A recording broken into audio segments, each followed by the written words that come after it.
বিজেপিটো আজিৰ দিনত নামতেহে বিজেপি জীয়াই আছে। পুনৰ ফাট মেলিছে বিজেপিত। নিৰ্বাচনৰ পূৰ্বে বিজেপিত খহনীয়া। বিটিএডিত জ্যেষ্ঠ নেতাই এৰিলে বিজেপি। আমদানিকৃত নেতাৰ অটপালিত অতিষ্ঠ জ্যেষ্ঠ নেতা। সমাগত পঞ্চায়ত আৰু বিটিএডিৰ পৰিষদীয় নিৰ্বাচনৰ পূৰ্বে বিজেপিত আৰম্ভ হৈছে খহনীয়া। একাংশ আমদানিকৃত নেতাৰ অটপালিত অতিষ্ঠ হৈ বিজেপি দল ত্যাগ কৰিবলৈ বাধ্য হৈছে দলটোৰ নিষ্ঠাৱান কৰ্মকৰ্তাসকলে। উজনি অসমৰ বিভিন্ন প্ৰান্তত বিজেপিৰ জ্যেষ্ঠ নেতা আৰু দলীয় কৰ্মকৰ্তাই দল ত্যাগ কৰি থকাৰ সময়তে দেওবাৰে নামনি অসমতো বিজেপি ত্যাগ কৰে কেইবাজনো জ্যেষ্ঠ নেতাই। জ্যেষ্ঠ বিজেপি নেতা তথা বিজনী পৌৰসভাৰ উপসভাপতি যতীন্দ্ৰ প্ৰসাদ চৰকাৰে বহুসংখ্যক সমৰ্থকক লগত লৈ আনুষ্ঠানিকভাৱে বিজেপি ত্যাগ কৰে। উল্লেখ্য যে বিগত 2008 চনৰ পৰাই বিজেপি দলৰ এগৰাকী সক্ৰিয় কৰ্মকৰ্তা আছিল যতীন্দ্ৰ প্ৰসাদ চৰকাৰ। বিজনীৰ বিধায়ক অজয় কুমাৰ ৰায় আৰু চিৰাং জিলা বিজেপিৰ সভাপতি ৰতন চন্দ্ৰ ৰায় আৰু মন্ত্ৰী ৰঞ্জিত দাসৰ বিৰুদ্ধে তীব্ৰ ক্ষোভ প্ৰকাশ কৰি দল ত্যাগ কৰা জ্যেষ্ঠ নেতা যতীন্দ্ৰ প্ৰসাদ চৰকাৰে সংবাদমেলত উত্থাপন কৰে কেতবোৰ গুৰুতৰ অভিযোগ। এই সংবাদমেলত যতীন্দ্ৰ প্ৰসাদ চৰকাৰে বিজেপিৰ প্ৰতি ক্ষোভ প্ৰকাশ কৰি কয় যে বিগত 2008 বৰ্ষৰ পৰাই দলৰ বেয়া দিনবোৰত দলৰ হৈ নিষ্ঠাৰে কাম কৰি আছিলোঁ। পূৰ্বতে বিজেপিৰ নীতি আদৰ্শ আছিল, কিন্তু বৰ্তমানৰ বিজেপিৰ কোনো নীতি আদৰ্শ নাই, কেৱল নামতহে বিজেপি দল হৈ আছে। চৰকাৰৰ আন এক অভিযোগ, বিজেপিৰ নতুন আৰু আমদানিকৃত নেতাসকলে পুৰণি কৰ্মীসকলক বঞ্চিত কৰিলে। আমদানিকৃত নেতাসকলে কেৱল নিজৰ ক্ষমতাৰ বাবেহে বিজেপি কৰিবলৈ আহিছে, দলৰ বাবে নহয়। মই কাৰ্যকৰ্তা যি সময়ত বিজেপিত 100 জন কাৰ্যকৰ্তা নাছিলে, বহুত কষ্টেৰে আমি কাৰ্যকৰ্তা ইয়াত সকলে মিলি পেলাই নিষ্ঠা সহকাৰে কাম কৰি আছিলোঁ। কিন্তু পৰ্যায়ক্ৰমত দিন উকলিব ধৰিলে আৰু বিজেপিৰ এটা শক্তিশালী স্থিতিত আমি লৈ যাবলৈ সক্ষম হৈছিলোঁ। কিন্তু বৰ্তমানৰ যিটো বিজেপি আৰু আমি যেতিয়া বিজেপি কৰিছোঁ সেই বিজেপি আছিল আদৰ্শগত বিজেপি, নীতি থকা বিজেপি।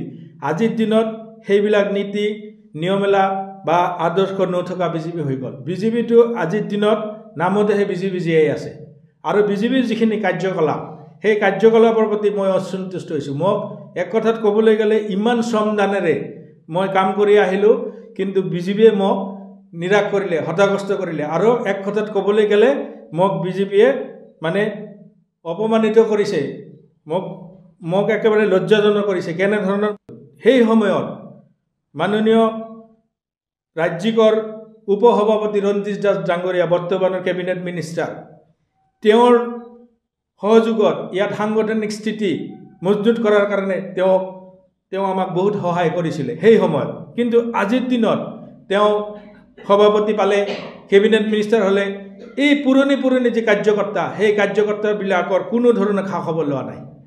আৰু ক'বলৈ গ'লে ইয়াত বহুত নিষ্ঠাৱান কাৰ্যকৰ্তা আছে, যি খুব ভাল কাৰ্যকৰ্তা ইয়াত জন্মগ্ৰহণ কৰিছিলে বিজেপিত, সেই কাৰ্যকৰ্তাবিলাক আজি নিক্ষেপ হৈ গৈছে, একদম নিক্ষেপ কৰি দিছে বিজেপি কৰিছে। কেনেকুৱা কৰিলে, কেতিয়াৰ পৰা কৰিলে, মই চব কাম 2020ৰ কথাটো চাওঁ। 2020ত যেতিয়া আমাৰ নিৰ্বাচন বিটিআৰৰ নিৰ্বাচন হ'ল, সেই বিটিআৰৰ নিৰ্বাচনত অলপ আগত আৰু অলপ পিছত চাওক কিছুমান কাৰ্যকৰ্তাৰ মানে আমদানি হ'ল, আমদানিকৃত নেতা। আজিৰ দিনত চাওক, আজিলৈকে বিজেপিৰ বেনাৰ লৈ পোৱা নাই। সেই সময়লৈকে বিজেপিত কোনো সভা সমিতিত অংশগ্ৰহণ কৰা নাছিল, কিন্তু আজিৰ দিনত প্ৰতিষ্ঠিত ইহঁতে নেতা বিজেপিৰ। আপোনালোকে জানে কোনোদিনে বিজেপিত কাম কৰা নাই।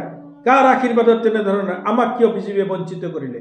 আমি একেবাৰে বিজেপিত বঞ্চিত কাৰ্যকৰ্তা হৈ গ'লো।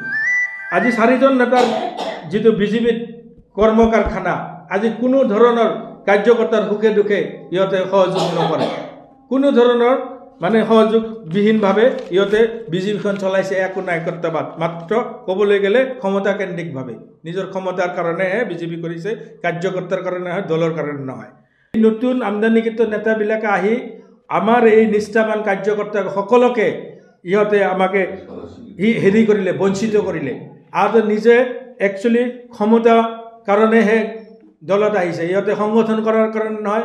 এই সংবাদমেলত বিজেপিৰ সুভাইঝাৰ মণ্ডলৰ প্ৰাক্তন উপসভাপতি ৰাজু চৰকাৰ, প্ৰাক্তন কাৰ্যালয় সম্পাদক মধুসূদন সাহা, বিজেপিৰ সুভাইঝাৰ মণ্ডলৰ OBC মৰ্চাৰ প্ৰাক্তন সভাপতি মিথুন বসাক, SC মৰ্চাৰ প্ৰাক্তন উপসভাপতি ৰামাৰহী দাস আদিকে ধৰি কেইবাজনো জ্যেষ্ঠ নেতাই অংশগ্ৰহণ কৰে। উল্লেখ্য যে কিছুদিন পূৰ্বে বিজেপিৰ চিৰাং জিলাৰ সভাপতি ৰতন চন্দ্ৰ ৰায়ৰ প্ৰতি অনাস্থা আনি অসমৰ মুখ্যমন্ত্ৰী আৰু ৰাজ্যিক নেতৃত্বলৈ এখন পত্ৰ প্ৰেৰণ কৰিছিল জিলাখনৰ একাংশ বিজেপি নেতাকৰ্মীয়ে। পত্ৰখনত জ্যেষ্ঠ নেতা যতীন্দ্ৰ প্ৰসাদ চৰকাৰ, বিজেপিৰ প্ৰাক্তন জিলা সভাপতি BTCৰ পাৰিষদ, চিৰাং জিলা যুৱ মৰ্চাৰ সভাপতিসহ অন্যান্য নেতাই স্বাক্ষৰ কৰিছিল। কিন্তু দলৰ ফালৰ পৰা কোনো সঁহাৰি লাভ নকৰিলে, যাৰ বাবে এইসকল নেতাই দেওবাৰে আনুষ্ঠানিকভাৱে বিজেপি দল ত্যাগ কৰে। প্ৰবীণক সন্মান আৰু নবীনক আদৰ। চাওক, আমি প্ৰবীণ কাৰ্যকৰ্তা হিচাপে নবীনক যিমানখিনি মৰম আদৰ কৰিব লগা আছিলে দলৰ ইনষ্ট্ৰাকশ্যন অনুযায়ী আমি কিন্তু মৰম কৰিছোঁ কাৰণে আজি ইহঁতে নেতৃত্ব দিব পাৰিছে। আৰু সেই সময়ত যদি আমি সংগঠন নকৰিলে হয় আজিৰ দিনত বিজেপিৰ এই স্থিতি নাহিল হয়। আমি বহুত কষ্টেৰে, কিন্তু আমাক বঞ্চিত কৰাৰ এই উত্তৰখিনি কোনে দিব? আৰু আজিৰ যিটো মোৰ বিজেপি ত্যাগৰ যিখিনি পৰিকল্পনা, এই পৰিকল্পনা আজিৰ নহয়। লোকসভা নিৰ্বাচনৰ 6 মাহ আগত মোৰ পৰিকল্পনা আছিলে, কিন্তু এই সময়ৰ ভিতৰত বহুত পলম হ'ল। পলম হোৱাৰ কাৰণখিনি মই গাইছোঁ যে মই মাননীয় প্ৰাক্তন সভাপতি ভৱেশ কলিতা ডাঙৰীয়াত দেৱক মই গোটেইখিনি সাংগঠনিক স্থিতিটো অৱগত কৰিছিলোঁ। তেওঁৰ পৰা আমি কাৰ্যকৰ্তা, আমি অকলে নহয়, সকলো কাৰ্যকৰ্তা মিলি পেলাই এটা টীম যাই পেলাই অৱগত কৰিছিলোঁ। কিন্তু তেওঁ নিমাতী কন্যাৰ ভাৱেৰে বহি থাকিলে, আমাক কোনো ধৰণৰ সহযোগিতা নকৰিলে।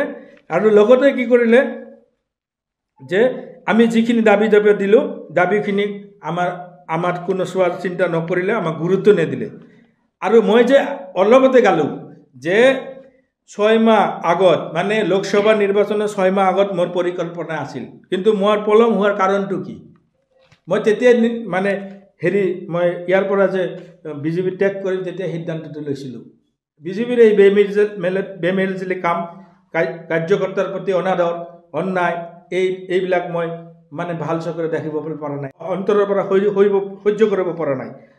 আপোনালোকে দেখক, মই এই যে মোৰ যে পলম হোৱাৰ কাৰণটো আপোনালোকে জানে যে ভাৰতীয় জনতা পাৰ্টিৰ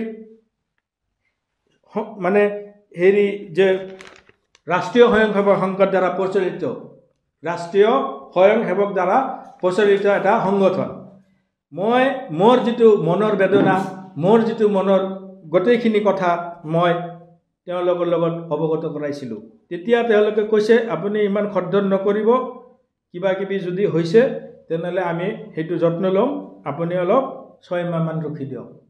2010 চনত যেতিয়া এই অজয় ৰায় ডাঙৰীয়া আমাৰ বিজেপিৰ আহে, তেতিয়া মই প্ৰথম যিটো সমিতি আছিলে সেই সমিতিত মই কৰিছিলোঁ, এক্সিকিউটিভ মেম্বাৰ দিছিলোঁ, জিলা কাৰ্যনিৰ্বাহক সদস্য পাতিছিলোঁ। আৰু হৰে কৃষ্ণ ভৰালী ডাঙৰীয়াৰ সাধাৰণ সম্পাদক আছিলে, তেওঁৰ নেতৃত্বত 20টা সভাপতিৰ বহী মোক দিয়া হৈছিলে। আৰু এই 20টা সভাপতিৰ বহী, 18টা সভাপতিৰ বহী মই ষ্টেটত জমা দিবলৈ সক্ষম হৈছিলোঁ, ছাবমিট কৰিব পাৰিছিলোঁ। কিন্তু 2টা বহী আজিলৈকে জমা দিব পৰা নাই। এইকাৰণে এই বিধায়ক ডাঙৰীয়াই এই 2টা বহী নিজে ৰিচিভ কৰিছিলে, কিন্তু আজিলৈকে ছাবমিট কৰা নাই। তাৰ পাছত 2010ৰ পিছত সি অন্তৰ্ধান হৈ গ'ল বিজেপিৰ পৰা। কিন্তু আমি বহুত কষ্টেৰে যেতিয়া বিজেপি দলখিনি কৰি থাকিলোঁ, তেওঁ যেতিয়া বিজেপিৰ ভাল সময় আহিলে আকস্মিকভাৱে তেওঁ জাপ মাৰি পেলাই বিজেপিত আহিলে। আৰু বিজেপিক ক'বলৈ গ'লে এক কথাত বিজেপিক ক'বলৈ গ'লে তেওঁ নিজে ক্ষমতা কেন্দ্ৰিকভাৱে বিজেপিত যোগদান কৰে আৰু নিজে ক্ষমতা লৈ নিজকে বলিয়ান, এক বলিষ্ঠ নেতৃত্ব বুলি তেওঁ জাহিৰ কৰিলে। আৰু তেওঁৰ যিখিনি কাৰখানা, আমি সকলো কাৰ্যকৰ্তা আমি অসন্তুষ্ট হৈ আছোঁ, নিষ্ঠাবান কাৰ্যকৰ্তা। ইমান কষ্ট কৰাৰ আমি সংগঠন কৰিছোঁ, আজি 4জন নেতাই নেতৃত্ব দিছে। ক'বলৈ গ'লে বিজনীৰ কাৰণে এটা স্বৰ্ণযুগ স্থাপিত হৈছে। আৰু এই স্বৰ্ণযুগৰ কাৰণ এই যে কেনেকৈ আহিলে, গোটেইখিনি কাৰ্যকৰ্তা ত্যাগৰে আহিলে। কিন্তু ইহঁতে আজিলৈকে এটা কাৰ্যকৰ্তাৰ খবৰ নলয়, একবাৰ মাত নেদে। আৰু শুনিলে আচৰিত যাব, বৰ্তমানৰ যে চিৰাং জিলা সভাপতি আছে ৰতন চন্দ্ৰ ৰায় ডাঙৰীয়া, ৰতন চন্দ্ৰ ৰায় ডাঙৰীয়া মোৰ এজন ভাল বন্ধু। আৰু তেওঁ যেতিয়া প্ৰথমবাৰৰ কাৰণে সভাপতি নিযুক্তি হয়, আৰু ৰতন চন্দ্ৰ ৰায় ডাঙৰীয়াই কি কৰিলে, এক সপ্তাহ আগত, নিৰ্বাচন হোৱাৰ এক সপ্তাহ আগত তেওঁৰ লগত মোৰ ফোনত ভাল বাৰ্তালাপ হ'ল। আৰু যেতিয়াই নিযুক্তিটো পালে তেতিয়া মোৰ লগত যোগাযোগ ব্যৱস্থা কৰিলে। আজি 2বাৰৰ 2টা টাৰ্মৰ সি সভাপতি হিচাপে নিযুক্তি পাইছে।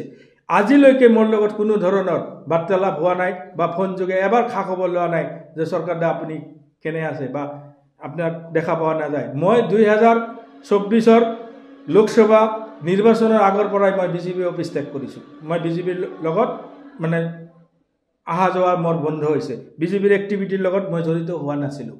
আৰু এই মনৰ যিটো ক্ষোভ, মনৰ যিটো মোৰ আৱেগৰ উদ্ভৱ হৈছে, মোক কোনো নেতা, জিলা সভাপতিকে ধৰি ৰাজ্যিকৰ সভাপতিকে ধৰি মোক কোনো ধৰণৰ সঁহাৰি দিয়া নাই।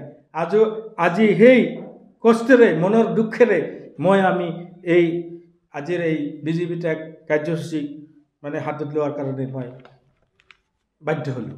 মন কৰিবলগীয়া যে অহা ছেপ্টেম্বৰ মাহত অনুষ্ঠিত হ'ব BTADৰ পৰিষদীয় নিৰ্বাচন। তাৰ পূৰ্বে শাসকীয় দলটোত দেখা দিয়া এনে খহনীয়াই বিশেষ তাৎপৰ্য বহন কৰিছে। News desk report NV Live।